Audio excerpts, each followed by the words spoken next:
Hello, this is Rob Mazak, and I'd like to take a moment to welcome you to the Life by Mazak podcast channel. Here on this channel, anything is possible. Any subject will and usually is discussed, and there's no telling how this message will unfold as we work through an idea, through an experience, or through a thought. These subjects come from the vast amount of information and experience through spirit, through life lessons, and from working with a lot of other people. Scripts are never used on this channel, and the message simply unfolds as the subject is discussed. Follow along and see where it leads us, or more specifically, where it leads me.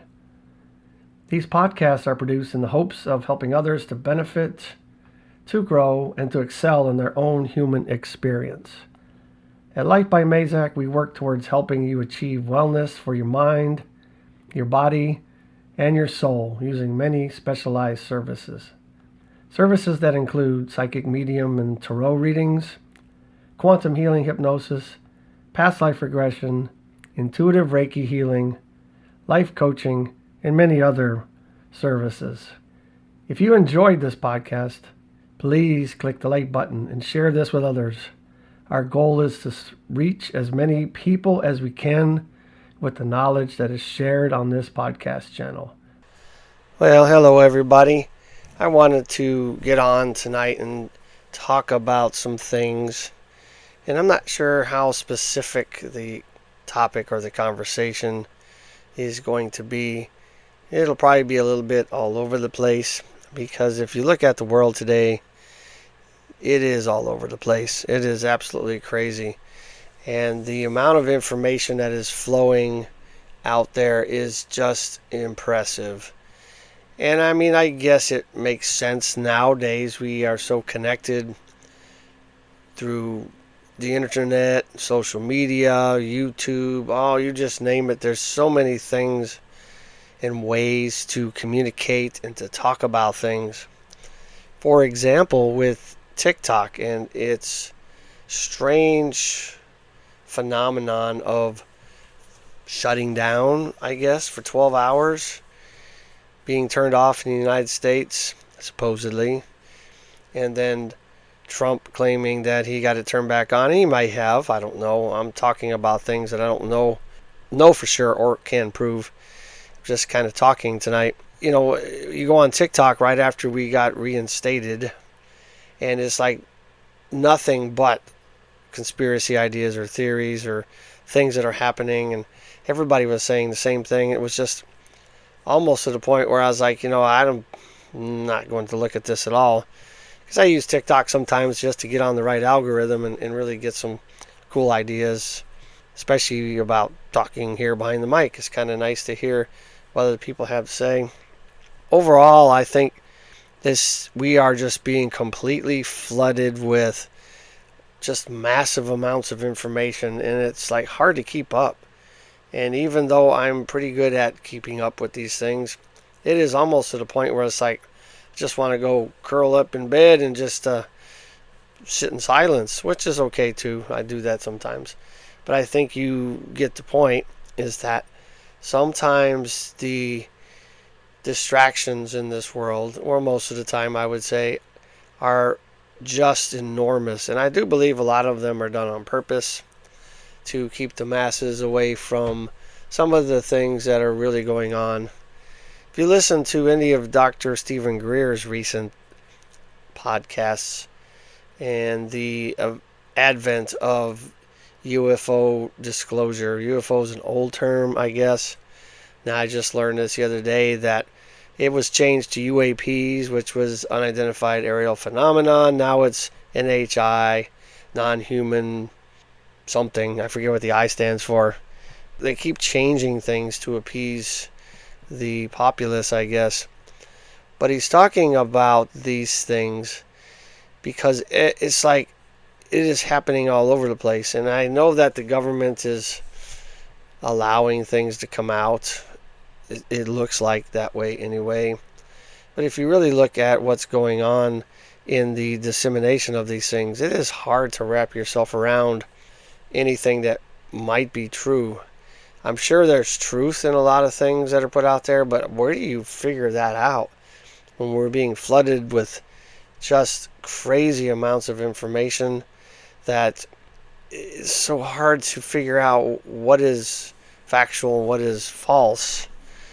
Keep getting labeled, or people that really look at things in a different way are being labeled as conspiracy theorists. And yes, some of us are going out there and touting things as true, and we really don't know that. I guess I've done it before. You got to be careful with that, because none of us really know things. I mean, unless you were a first-hand witness or participant in some of these things, and you were there and you saw it, witnessed it, experienced it to its fullest, you really don't know. And so it's just an idea. And yes, we should question things. We should always question things.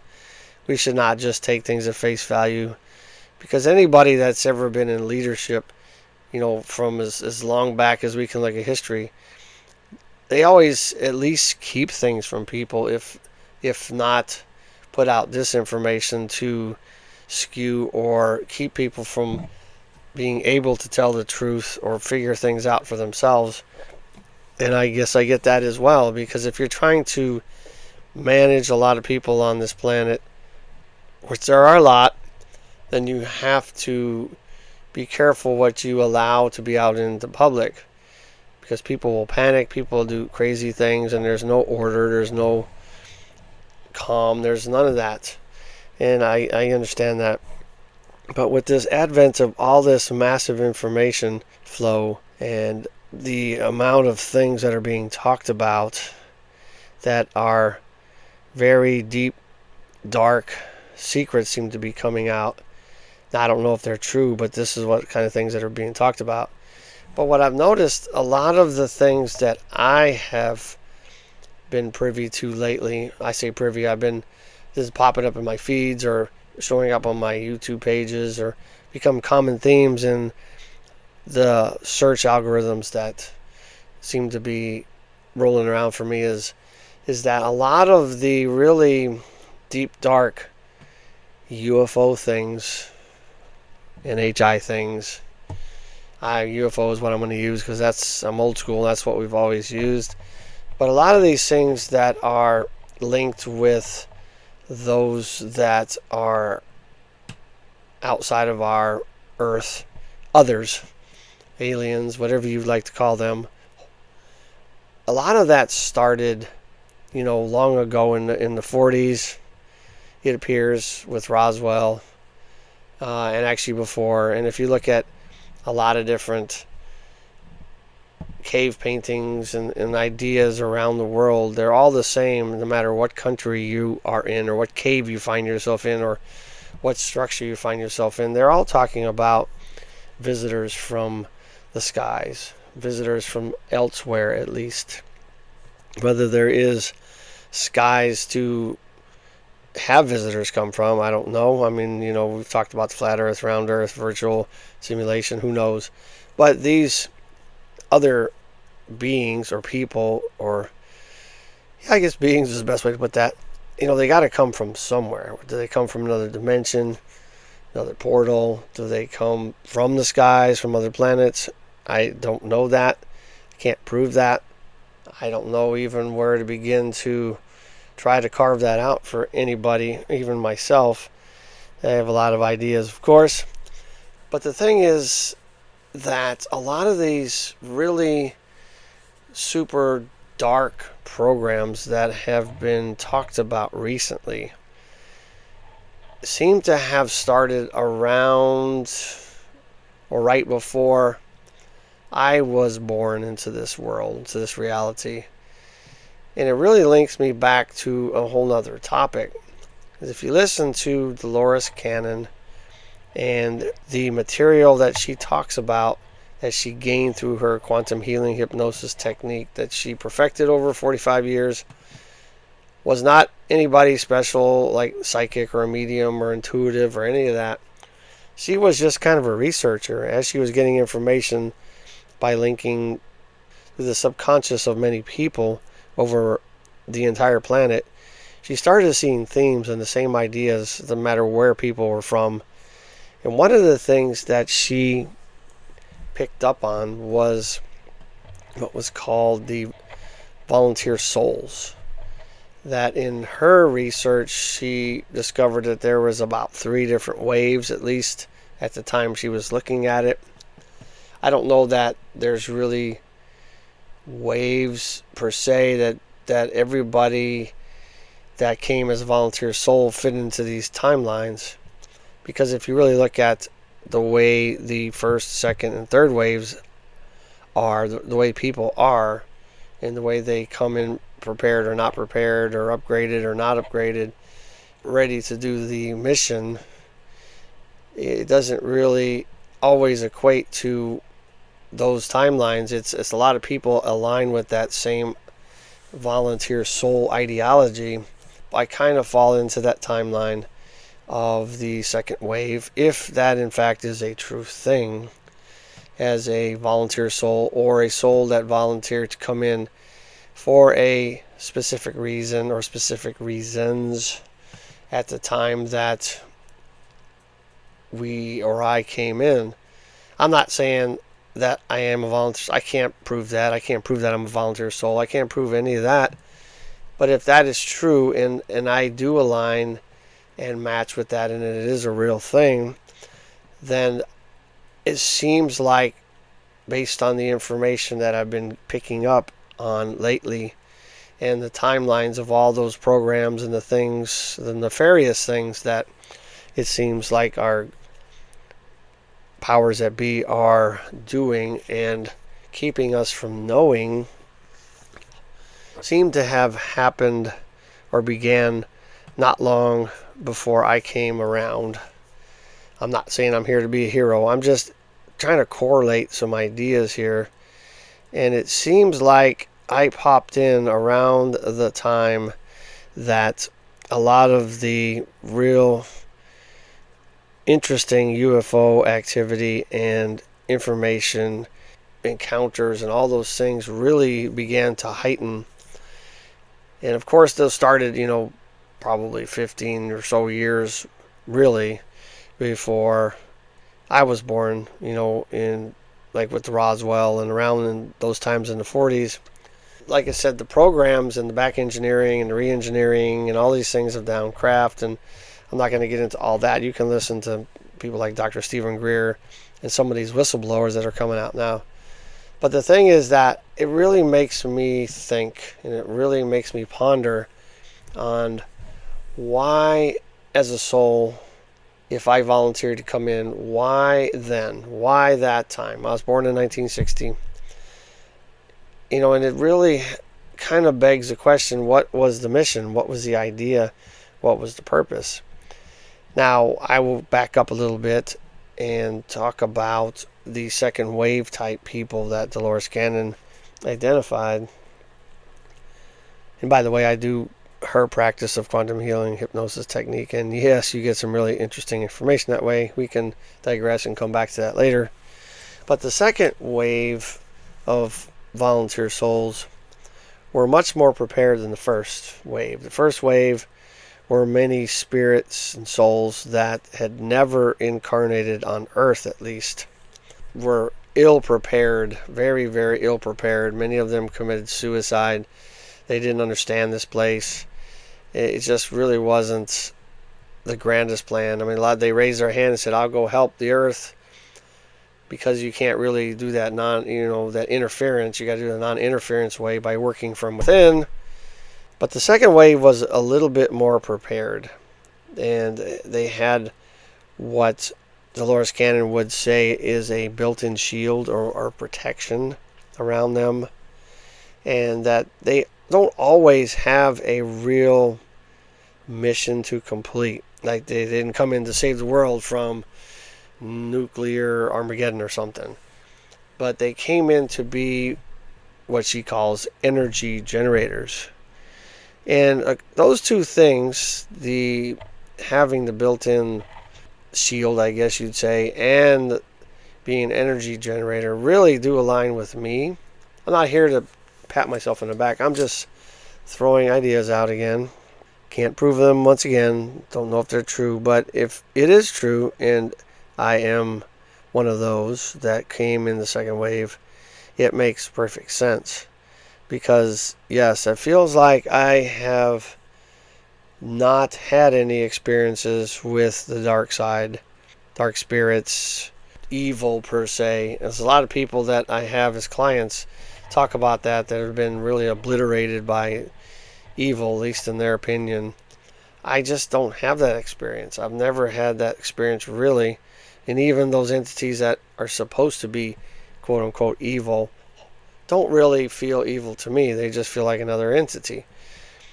And it is really interesting because it just feels like, I'm not saying I'm bulletproof. I'm just saying it just feels like I haven't had to really go out of my way to do some of the things that some people have to do, like, wear crystals all the time or amulets or whatever it is to protect themselves. It just seems like it's just kind of automatic and that it's there. You don't really have to try. I just feel like it is a very high level of protection. But the other thing that is very, very true is being an energy generator. I did an interesting experiment a while back. I was reading a book. I don't even remember which book it was. But it talked about that there are people that are energy thieves or energy stealers.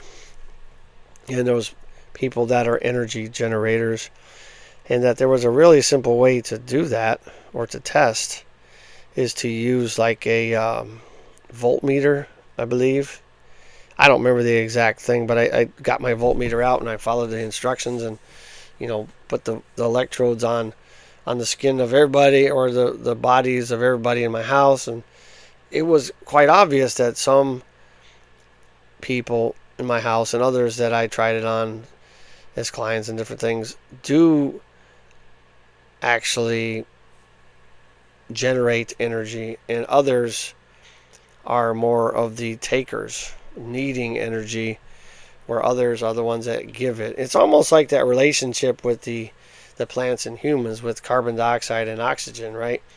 You got to have the balance. I'm not saying this is good or bad, but to be honest, a lot of times being an energy generator in this wave, second wave, as we're talking about, can be very frustrating, because what Dolores Cannon drills down even farther on with that is that our mission is not necessarily to do anything crazy, but just to be here, just to exist in this reality and generate as much energy as possible in this reality to help the process of the transition, the ascension process that we're all going through. And I can tell you that that is absolutely what happens with me, because a lot of times it gets frustrating because, people want me on soccer teams all the time, for example, coming up, and I have to be there, you got to be there, you got to be there. But then I don't really necessarily get to play as much as I'd like to, even though I'm pretty decent. And I finally really figured that out, and really figured it out for myself, is that they not really want me there necessarily for my soccer skills. They want me there because I am a very high level or a high energy generator. I put out a lot of energy, and it is quite exhausting sometimes when you do that. Especially when you're around people that are very big takers of energy. I say energy thieves. That's kind of a rough word. But those that need more energy all the time, and they're not necessarily the ones giving it. I can go home after work and I'm just exhausted. And it's not any, it's an office job primarily. A lot of moving parts, really busy. But the point is that I'm, usually completely drained by the time I leave there. And I have a hard time doing anything else. I am beginning to see a lot of patterns that are emerging with the way information is being put out, the timing of it all, the ideas behind all the experiences I've had with myself, my research, and working with others. Because I hear these things, these very, very same things, that Dolores Cannon did, and all the things I talk about in all my podcasts through doing hypnosis myself for other clients with the same technique that Dolores Cannon used. And it is quite amazing that you can simply talk to somebody, guide them through a process, and have a conversation with their subconscious or through their subconscious to other entities, spirit guides, the source, angels, whatever comes through to answer the questions and guide the person. It is just absolutely crazy, and it is very amazing, actually. But we do live in a world, in a time where I think this is way more necessary to get information from outside of this reality than probably ever before, because the amount of information and disinformation and events and people and things and wars and all these things that are happening in the world today, it just boggles your mind, and it just confuses you and shuts most people down to the point where all they want to do is go to work because they have to, come home, watch some TV, go to sleep, and do it again tomorrow. And they don't have the energy, the mental energy or faculties to do any more. It's like they are barraging the population with just immense and total immersion in information that is just drowning us. When I was much younger, the information sources seemed a little bit better, and people weren't as afraid, it seems, to put out factual and honest information. They weren't worried about having their families threatened or their lives threatened or whatever, because they were going against the agenda. But today, as secrets begin to come out more and more, information is so easy to share, so easy to put out into the public to see what it's going to affect, that I think the powers that be, is what I will call them, are probably beginning to be a little more concerned. And I think what's going to happen, if that paradigm is true, that powers that be do not want the lid taken off of information and the real truth about things, that there's going to be a lot of chaos coming in the world, and it's going to be very impressive, I guess is the best word.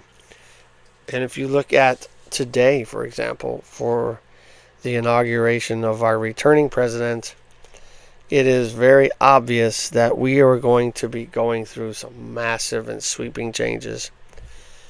I mean, obvious is probably a light word for that, because even if you watched any part of that inauguration and looked at some of the ideas and the pathways that this returning president is going to be taking, many of them are good. Some of them seem a little harsh, but I don't have to agree with everybody, and that's okay. Everybody has their ideas, the way they want to lead. But the thing is that we are going to be going on a trajectory that is going to be absolutely crazy, and I don't even know any other way to put it. And I think it's just a time that we all need to really buckle down and look at ourselves, to work on ourselves, to really figure out what it is that we need to do, who we are, what we need to be, why we're here, whatever, and really get a solid grasp on ourselves. Because if we don't, we are going to become very seriously lost in all this minutia and all this stuff that is coming, and we know it's coming. I don't think that's an argument whatsoever. I don't think anybody in this world thinks that the times that are coming are going to be easy. Now, there may be one or two or a few, because they already have lots of money. I'm talking about the greater part of the population that is not those wealthy and the elite. Talking about the common man, common woman, and I just don't know a better way to say that, is that we have to become so solid physically, mentally, spiritually, and any level that we have, so that we can transgress through a lot of these problems that are coming, the hard times that are coming, and they are coming. I'm not prophesying. I mean, I don't think it takes a rocket scientist, psychic, a medium, seer, anything to see where we are going and how we are going and where we're headed, because it's going to be intense, folks. I think you better hang on to your hats. Do the work on yourself, people. Find the time to meditate. Find the time to connect. Find the time to research. Find the time to really know who you are and who your creator is, whatever you believe is your source of all there is. I mean, there's lots of names. That's not part of the discussion. But I think we have to make those connections. We have to find that balance. We have to find a way to survive, to be in this world, but not of this world, as religious texts would say. Which really means we have to know thyself while following the paradigm of where it is we live. But I think you understand, sometimes you have to balance, not sometimes, you do have to balance your humanity and your spirituality while we are here in this world, this reality, whatever it is. And we have to do it very feverishly, because I don't think we have a great amount of time, although time is kind of an irrelevant thing in a lot of ways. I think the word I would use better is urgency. We have a very big urgency to become something different before the world makes us something different, because that is what is coming. It is absolutely astounding to watch it happen, and I don't even know how to put these things in words. As you can see, it's a little struggle, a little bit all over the place, but that's probably because I've been also feeling the barrage of all the information. I am in the military, for goodness sake, and a lot of the things that happened today, Inauguration Day, are going to affect me greatly, I'm sure. And so I have to be prepared, just like I'm asking you to be prepared. I'm not saying that I'm perfect and that I'm there. I also have to do the same things, because I'm a human, you're a human. Most of the people on this planet are human, I'm sure. I'm sure there's probably others that are amongst us. However, remember, the only person that can take care of you, really, truly, is you.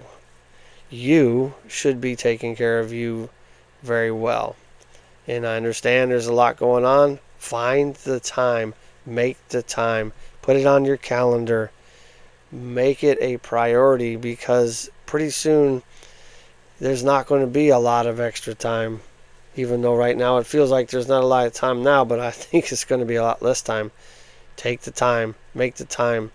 Make it your priority to become a much better human being tomorrow that you were today, and not allow your past to drag you down. Be a little more future minded, and let's get busy on ourselves. I encourage you guys to go to my website, lifebymazak.com, lifebymazak.com. You will find that there's contact information there, or a page. There's a booking page, or services, all kind of things. And it's a bit of an advertisement, yes, but at the same time, I really do love working with people, and I would love to work with you as well, all you out there that do listen to this. Because when I work with anybody, I learn as much as you learn. And when we all learn, we can all become a better human population. I think the more we talk to each other, work with each other, the more we can enhance this reality, this world, how we're going. Perhaps we can affect it differently, and we can make changes, the things that need to be changed. Stay strong and live your life.